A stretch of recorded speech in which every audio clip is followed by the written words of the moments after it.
जगत जननी जगदम्बा माता दुर्गा की जय हो। प्रिय भक्तों, आप सभी लोगों को चैत्र माह की पवित्र नवरात्रि की अनंत शुभकामनाएं एवं बधाई। दोस्तों, आज की यह वीडियो बेहद ही महत्वपूर्ण एवं ज्ञानवर्धक होने वाली है, क्योंकि आज के इस वीडियो में हम जानेंगे। दोस्तों, चाहे कुछ भी हो जाए, लेकिन इस बार 19 मार्च चैत्र नवरात्रि अपने घर जरूर ले आना यह एक पौधा। देखते ही देखते आपकी किस्मत बदल जाएगी। इतना धन और दौलत आएगा कि आप संभाल नहीं पाओगे। आपकी आने वाली 7 पीढ़ियां भी घर बैठे सुख से जीवन बिताएंगी। यदि आप चैत्र नवरात्रि से पहले इस पौधे को अपने घर में ले आते हैं तो उसी दिन से आपके जीवन में चमत्कार होने शुरू हो जाएंगे।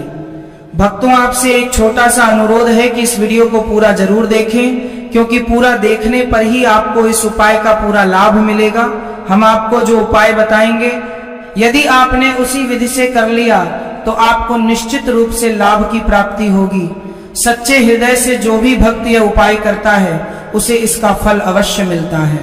जी हाँ भक्तों, आज हम जिस जड़ी बूटी के बारे में बताने जा रहे हैं उसे कई लोग संजीवनी बूटी के समान चमत्कारी मानते हैं। इसलिए इस जड़ी बूटी को साधारण समझने की भूल बिल्कुल भी मत करना। इसके बारे में हम आपको पूरी जानकारी विस्तार से बताएंगे। इसलिए अभी इस वीडियो को लाइक कर दीजिए और कमेंट बॉक्स में लिख दीजिए जय माँ लक्ष्मी, जय भगवान शिव, जय माँ दुर्गा, ताकि सभी देवी देवताओं की कृपा आप पर और आपके पूरे परिवार पर हमेशा बनी रहे। भक्तों, अब जान लेते हैं कि चैत्र नवरात्रि से पहले वह कौन सा पौधा है जिसे घर लाने मात्र से जीवन के सारे कष्ट और दुख दूर हो सकते हैं। दोस्तों, आप हमारी वीडियो में देख सकते हैं, यह पौधा दिखने में बहुत साधारण लगता है, लेकिन इसके गुण बिल्कुल भी साधारण नहीं है। यदि यह पौधा आपके घर के आसपास कहीं दिखाई दे तो इसे साधारण पौधा समझकर अनदेखा मत करना। आज हम आपको इसके ऐसे चमत्कारी गुण बताने जा रहे हैं जिन्हें जानकर आप भी हैरान रह जाएंगे। आयुर्वेद में भी इस पौधे का विशेष महत्व बताया गया है और इसके अलग अलग हिस्सों का अलग अलग प्रकार से उपयोग किया जाता है। अगर आप इसकी पूरी जानकारी जान लेंगे तो हो सकता है कि कल से ही आप इस पौधे की पूजा करना शुरू कर दें। और आपको बता दूं कि कई लोग बिना किसी विशेष पूजा पाठ के भी इसके लाभ प्राप्त करते हैं। जब आप इसके चमत्कारी गुणों को समझेंगे तो आपको भी गर्व बता दूं होगा कि आप भारत भूमि में जन्मे हैं, जहां आज भी ऐसे अद्भुत पेड़ पौधे मौजूद हैं जो मनुष्य को अनेक प्रकार के लाभ प्रदान करते हैं। दोस्तों, आप हमारी वीडियो में जिस पौधे को देख रहे हैं, इस पौधे को कई जगह लटजीरा के नाम से जाना जाता है। कुछ लोग इसे चिड़चिड़ा भी कहते हैं और आयुर्वेद में इसे अपामार्ग के नाम से भी जाना जाता है। अलग अलग राज्यों और अलग अलग क्षेत्रों में इस पौधे के कई नाम हैं, इसलिए हो सकता है कि आप इसे किसी और नाम से जानते हों, लेकिन वीडियो में देखकर आप इसे आसानी से पहचान सकते हैं। खास बात यह है कि इस पौधे को अपामार्ग इसलिए कहा जाता है क्योंकि इसके बीजों की बनावट बहुत अलग होती है। सामान्य तौर पर ज्यादातर पौधों के बीज ऊपर की तरफ होते हैं, लेकिन इस पौधे के बीज नीचे की ओर मुड़े हुए दिखाई देते हैं। इसी कारण इसे अपामार्ग कहा जाता है। प्राचीन ग्रंथों में भी इस पौधे का बहुत महत्व बताया गया है और कई साधु संत तथा तांत्रिक विद्या में भी इसका उपयोग किया जाता रहा है। भक्तों, अब मैं आपको बताना चाहूंगा कि मुझे इस पौधे के बारे में जानकारी कैसे मिली। एक बार हमारी मुलाकात एक संत महात्मा से हुई। हमने उनसे पूछा कि आप लोग लंबे समय तक साधना करते हैं, कई कई दिन तक भोजन और पानी के बिना कैसे रह लेते हैं। तब उन्होंने हमें इस पौधे के बारे में बताया। उन्होंने कहा कि जंगलों में रहने वाले कई साधु संत इस पौधे के बीजों का विशेष प्रयोग करते हैं। इन बीजों से खिचड़ी जैसी एक चीज बनाई जाती है और यदि कोई व्यक्ति इसके केवल 2 चम्मच खा ले तो उसे काफी समय तक भूख और प्यास महसूस नहीं होती। संत महात्मा ने हमें बताया कि इसी कारण कई साधक लंबे समय तक ध्यान और साधना में लीन रह पाते हैं। हमारे धर्म ग्रंथों में भी इस पौधे का विशेष महत्व बताया गया है। ऐसा माना जाता है कि इसकी जड़ में मां गंगा का वास होता है। कुछ प्राचीन मान्यताओं के अनुसार अमृत की कुछ बूंदें भी कभी इसकी जड़ पर गिरी थीं। इसीलिए कई पुराने लोग, जिन्हें हम बुजुर्ग कहते हैं, इसकी जड़ से दातून किया करते थे। अब सबसे पहले जानते हैं इसका आयुर्वेदिक प्रयोग। यदि कोई व्यक्ति इसकी जड़ से दातून करता है तो उसके दांतों की कई समस्याएं दूर हो सकती हैं। जिन लोगों को लंबे समय से दांतों में दर्द रहता है, मसूड़ों में सूजन रहती है या दांतों में कीड़े लग गए हैं, उनके लिए यह बहुत लाभकारी माना जाता है। यदि कोई व्यक्ति लगातार 10 से 15 दिनों तक इसकी जड़ से दातून करता है तो दांतों में मौजूद बैक्टीरिया धीरे धीरे खत्म होने लगते हैं और दांत मजबूत बनने लगते हैं। इतना ही नहीं, जिन लोगों के दांतों में पीलापन होता है उनके दांत भी धीरे धीरे साफ और चमकदार बनने लगते हैं। कई लोग अपने दांतों के पीलापन के कारण दूसरों के सामने खुलकर हंस नहीं पाते और कई बार लोग उनका मजाक भी बना देते हैं। ऐसे लोगों को भी इस पौधे की जड़ से दातून करना चाहिए। इससे दांतों की सफाई होती है और दांत मजबूत भी बनते हैं। भक्तों, यह तो हुआ इसका एक आयुर्वेदिक प्रयोग, लेकिन इसके अलावा भी इस पौधे के कई चमत्कारी प्रयोग बताए जाते हैं और आगे हम आपको इसके कुछ ऐसे प्रयोग बताने वाले हैं जिनके बारे में बहुत कम लोग जानते हैं। भक्तों, अब आगे इसके कुछ और आयुर्वेदिक और चमत्कारी प्रयोगों के बारे में जानते हैं। यह पौधा जितना साधारण दिखता है, इसके गुण उतने ही अद्भुत माने जाते हैं। आयुर्वेद में भी इसका उपयोग कई प्रकार की समस्याओं को दूर करने के लिए बताया गया है। सबसे पहले सिर दर्द के बारे में बात करते हैं। आजकल बहुत से लोग ऐसे हैं जिन्हें अक्सर सिर दर्द की समस्या बनी रहती है। किसी को तनाव के कारण सिर दर्द होता है, किसी को नींद पूरी न होने के कारण, तो किसी को अधिक गर्मी या थकान के कारण सिर दर्द होने लगता है। ऐसे लोगों के लिए भी यह पौधा बहुत उपयोगी माना गया है। इस पौधे के कुछ हिस्सों को सुखाकर उसकी भस्म बनाई जाती है। उसके बाद जहां दर्द होता है वहां हल्के हाथ से लगाने पर धीरे धीरे सिर दर्द में आराम मिलने लगता है। कई लोगों ने इसका प्रयोग किया है और उन्हें इसका अच्छा लाभ भी मिला है। भक्तों, आप जानते हैं इसका पहला चमत्कारी प्रयोग, जो लोग चाहते हैं कि उनके व्यापार में तरक्की हो, उनकी दुकान या व्यवसाय अच्छी तरह से चले, उनके लिए भी यह पौधा लाभकारी माना जाता है। ऐसे लोगों को इस पौधे की जड़ किसी शुभ दिन जैसे रवि पुष्य नक्षत्र, गुरु पुष्य नक्षत्र या किसी शुभ पर्व के दिन लानी चाहिए। उसके बाद उस जड़ को लाल कपड़े में बांधकर अपने व्यापार स्थल पर रख देना चाहिए। मान्यता है कि ऐसा करने से व्यापार में आने वाली बाधाएं धीरे धीरे दूर होने लगती हैं और ग्राहकों की संख्या भी बढ़ने लगती है। अब इसका दूसरा प्रयोग सुनिए। जो लोग बेरोजगार हैं और नौकरी की तलाश कर रहे हैं, उनके लिए भी इसका एक उपाय बताया गया है। ऐसे व्यक्ति को इस पौधे की जड़ को लाने से पहले मन ही मन प्रार्थना करनी चाहिए। शनिवार या रविवार के दिन सुबह सूर्योदय से पहले इस पौधे की जड़ को लाया जाता है। फिर सोमवार और मंगलवार के दिन इसकी पूजा की जाती है। उसके बाद बुधवार के दिन उस जड़ को धारण किया जाता है। मान्यता है कि ऐसा करने से व्यक्ति को मनचाही नौकरी मिलने के योग बन सकते हैं। भक्तों, अब इसका तीसरा प्रयोग जानिए। बहुत से लोग ऐसे होते हैं जिन्हें नजर दोष या नकारात्मक ऊर्जा की समस्या रहती है। कुछ लोगों को लगता है कि उन पर किसी ने बुरी नजर लगा दी है या तंत्र मंत्र का प्रभाव है। ऐसे लोगों को इस पौधे की जड़ को चांदी के ताबीज में रखकर शनिवार के दिन धारण करना चाहिए। मान्यता है कि ऐसा करने से नजर दोष और नकारात्मक शक्तियों से सुरक्षा मिलती है और व्यक्ति का मन भी शांत रहने लगता है। दोस्तों, इस पौधे के ऐसे कई और भी चमत्कारी गुण बताए जाते हैं, लेकिन इन सब बातों का सही उपयोग और सही समझ बहुत जरूरी होती है। इसलिए हमेशा इन उपायों को श्रद्धा और विश्वास के साथ ही करना चाहिए। भक्तों, वैसे तो इस पौधे के अनेक चमत्कारी गुण बताए जाते हैं, लेकिन अब हम आपको इसके कुछ और विशेष प्रयोगों के बारे में बताते हैं। बहुत से लोग चाहते हैं कि उनके जीवन में मान सम्मान बढ़े, लोग उनकी बातों को महत्व दें और समाज में उनका प्रभाव बढ़े। ऐसे लोगों के लिए एक विशेष उपाय बताया गया है। इस पौधे की जड़ और सफेद दूर्वा घास को एक साथ पीसकर उसका तिलक बनाया जाता है। यदि कोई व्यक्ति उस तिलक को लगाकर किसी सभा या महत्वपूर्ण स्थान पर जाता है तो कहा जाता है कि लोग उसकी बातों से प्रभावित होते हैं और उसकी बातों को ध्यान से सुनते हैं। लेकिन भक्तों, यहाँ एक बात अवश्य याद रखें कि किसी भी प्रकार के उपाय का उपयोग हमेशा अच्छे कार्यों के लिए ही करना चाहिए। किसी का बुरा करने के लिए या किसी को कष्ट देने के लिए इन चीजों का प्रयोग करना उचित नहीं माना जाता। यदि आप इस पौधे की जड़ को घर में लाकर देव प्रतिमा की तरह सम्मान पूर्वक लाल कपड़े में बांधकर अपनी तिजोरी या पूजा स्थान में रख देते हैं तो मान्यता है कि घर में सुख समृद्धि बनी रहती है और नकारात्मक ऊर्जा धीरे धीरे समाप्त होने लगती है। भक्तों, अब एक और महत्वपूर्ण बात जान लीजिए। चैत्र नवरात्रि से पहले यदि आप अपने घर में कुछ पवित्र चीजें लेकर आते हैं तो उसका भी बहुत कर लें, शुभ प्रभाव माना जाता है। सबसे पहले बात करते हैं शंख की। हिंदू धर्म में शंख को बहुत ही पवित्र माना गया है।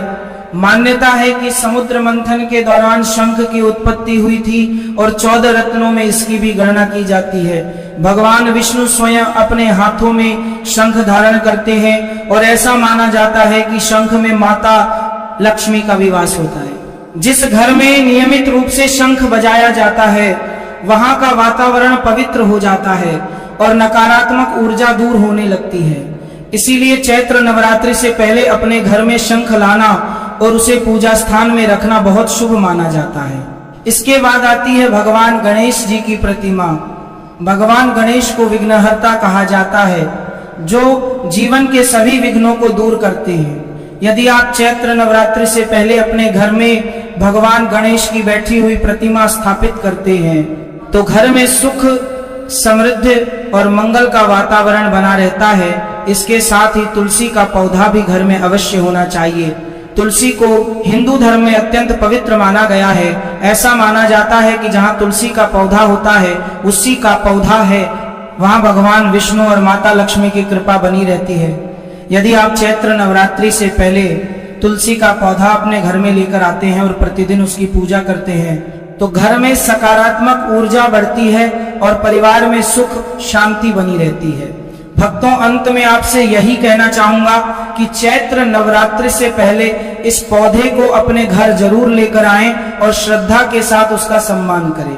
ऐसा करने से आपके जीवन में सकारात्मक परिवर्तन आने लगेंगे और धीरे धीरे आपके जीवन के कष्ट कम होने लगेंगे। भक्तों, साल में आने वाले चारों नवरात्रों में चैत्र नवरात्रि का विशेष महत्व बताया गया है। यह वह पवित्र समय होता है जब माता रानी स्वयं अपने भक्तों के घर आती हैं और उनकी हर मनोकामना पूरी करती हैं। कहा जाता है कि अगर कोई भक्त सच्चे मन से चैत्र नवरात्रि के दिनों में कुछ विशेष उपाय कर ले तो उसके जीवन के कष्ट दूर हो सकते हैं और घर में सुख समृद्धि का वास होने लगता है। आज हम आपको एक ऐसे ही चमत्कारी पौधे के बारे में बताने जा रहे हैं जिसे कई जगह लटजीरा, कई जगह चिड़चिड़ा और आयुर्वेद में अपामार्ग के नाम से जाना जाता है। यह पौधा देखने में साधारण लगता है लेकिन इसके अंदर बहुत अद्भुत और चमत्कारी गुण छिपे होते हैं। हमारे प्राचीन ग्रंथों और आयुर्वेद में भी इस पौधे का बहुत महत्व बताया गया है। भक्तों, मान्यता है कि यदि चैत्र नवरात्रि के दिनों में लटजीरा के पौधे का सही विधि से प्रयोग किया जाए तो माता लक्ष्मी और माता दुर्गा की विशेष कृपा प्राप्त हो सकती है। सबसे पहला उपाय यह है कि नवरात्रि शुरू होने से पहले या फिर नवरात्रि के पहले दिन सुबह स्नान करके शुद्ध मन से लटजीरा के पौधे के पास जाएं। वहां हाथ जोड़कर माता दुर्गा से प्रार्थना करें कि हे माता, मैं आपकी कृपा पाने के लिए इस पौधे को अपने घर ले जा रहा हूँ। कृपया मेरे घर में सुख समृद्धि और शांति का वास कराएं। इसके बाद इस पौधे की थोड़ी सी जड़ को निकालकर लाल कपड़े में बांध लें और उसे अपने घर के पूजा स्थान या तिजोरी में रख दें। मान्यता है कि ऐसा करने से घर में धन की कमी नहीं रहती और परिवार पर माता लक्ष्मी की कृपा बनी रहती है। भक्तों, दूसरा प्रयोग उन लोगों के लिए बताया गया है जो अपने व्यापार या नौकरी में तरक्की चाहते हैं। नवरात्रि के किसी भी दिन सुबह के समय लटजीरा की जड़ को लाकर उसे लाल कपड़े में बांधकर अपने कार्यस्थान या दुकान में रख दे। ऐसा माना जाता है कि इससे कार्य में आने वाली इसकी समय लटजीरा की जड़ को लाकर बाधाएं दूर होने लगती हैं और धीरे धीरे तरक्की के रास्ते खुलने लगते हैं। कई लोग बताते हैं कि इस उपाय से उनके व्यापार में ग्राहकों की संख्या बढ़ने लगी और आमदनी में भी वृद्धि हुई। भक्तों, तीसरा प्रयोग नजर दोष और नकारात्मक ऊर्जा से बचने के लिए बताया जाता है। यदि किसी व्यक्ति को बार बार नजर लगती हो, घर में बिना कारण झगड़े होते हों या नकारात्मकता महसूस होती हो तो चैत्र नवरात्रि के दिनों में लटजीरा की जड़ को चांदी के ताबीज में रखकर धारण करना शुभ माना जाता है। मान्यता है कि इससे व्यक्ति को बुरी नजर और नकारात्मक शक्तियों से रक्षा मिलती है और मन में शांति आने लगती है। भक्तों, एक और विशेष उपाय भी बताया गया है। यदि घर में आर्थिक परेशानी लगातार बनी रहती हो तो नवरात्रि की अष्टमी या नवमी के दिन लटजीरा की जड़ को लाल कपड़े में बांधकर अपनी तिजोरी या धन रखने के स्थान पर रख दें। कहा जाता है कि इससे घर में धन की आवक बढ़ने लगती है और धीरे धीरे आर्थिक स्थिति मजबूत होने लगती है। भक्तों, लटजीरा का पौधा आयुर्वेद में भी बहुत उपयोगी माना गया है। इसकी जड़ से दातून करने से दांतों की कई समस्याओं में आराम मिल सकता है। इसके कुछ हिस्सों का उपयोग आयुर्वेदिक औषधियों में भी किया जाता है, इसलिए हमारे पुराने लोग इस पौधे को बहुत उपयोगी माना गया है, महत्व देते थे और इसे कभी साधारण पौधा नहीं मानते थे। भक्तों, अंत में बस इतना ही कहना चाहूंगा कि चैत्र नवरात्रि के पवित्र दिनों में लटजीरा के पौधे का सम्मान करें और सच्चे मन से माता रानी की पूजा करें। जब भक्त सच्चे दिल से माता का स्मरण करता है तो माता रानी उसकी हर मनोकामना अवश्य पूरी करती है। भक्तों, अब लटजीरा के कुछ और विशेष प्रयोगों के बारे में जानते हैं जो खास तौर पर चैत्र नवरात्रि के दिनों में बहुत शुभ माने जाते हैं। कहा जाता है कि नवरात्रि के समय देवी शक्ति पूरे ब्रह्मांड में विशेष रूप से सक्रिय रहती हैं और इस समय किए गए छोटे छोटे उपाय भी बहुत बड़ा फल दे सकते हैं। भक्तों, एक और विशेष इसकी दोते से अपना पार में दोष को उपाय बताया गया है। यदि किसी व्यक्ति के जीवन में बार बार बाधाएं आती हो, काम बनते बनते बिगड़ जाते हो या मेहनत के बाद भी सफलता नहीं मिल रही हो, तो ऐसे व्यक्ति को चैत्र नवरात्रि के दिनों में लटजीरा के पौधे की जड़ को लेकर उसे लाल कपड़े में बांधकर अपने घर के पूजा स्थान में रखना चाहिए। इसके बाद माता दुर्गा का ध्यान करते हुए रोज सुबह उस जड़ को प्रणाम करें। मान्यता है कि ऐसा करने से धीरे धीरे जीवन की रुकावटें दूर होने लगती हैं और सफलता के रास्ते खुलने लगते हैं। भक्तों, एक और उपाय भी बताया गया है। यदि किसी व्यक्ति को बार बार डर लगता हो, मन अशांत रहता हो या घर में नकारात्मक ऊर्जा महसूस होती हो, तो चैत्र नवरात्रि के किसी भी दिन लटजीरा की जड़ को लाकर घर के मुख्य द्वार के पास लाल कपड़े में बांधकर रख दे। ऐसा माना जाता है कि इससे घर के अंदर आने वाली नकारात्मक शक्तियां दूर रहती हैं और घर में सकारात्मक ऊर्जा का प्रवेश होता है। भक्तों, जो लोग चाहते हैं कि उनके घर में हमेशा सुख शांति बनी रहे, परिवार में प्रेम बना रहे और आपसी झगड़े समाप्त हो जाएं, ऐसे लोग नवरात्रि के दिनों में लटजीरा के पौधे के पास जाकर दीपक जलाकर माता रानी से प्रार्थना करें।